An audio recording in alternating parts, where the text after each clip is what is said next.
నమస్తే, welcome to టీవీ45 news.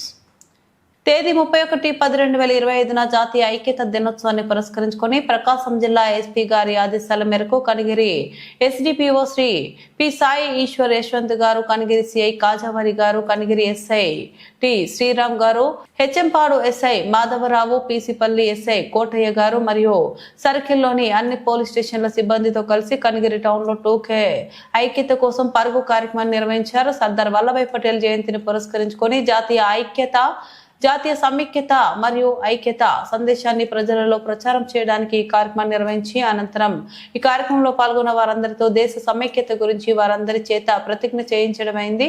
ఈ కార్యక్రమంలో మున్సిపల్ చైర్మన్ అబ్దుల్ గఫూర్, ప్రభుత్వ జూనియర్ కళాశాల principal Ramanareddy, good health foundation Ramesh, Oxford కళాశాల పాఠశాలకు చెందిన సిబ్బంది, ఇంటిగ్రేటెడ్ హాస్టల్ విద్యార్థులు మరియు సిబ్బంది, ఖోఖో బాలికల జట్టు క్రీడాకారులు, ఎన్జిఓ సిబ్బంది, స్థానిక పౌరులు ఈ కార్యక్రమంలో చురుకుగా పాల్గొన్నారు.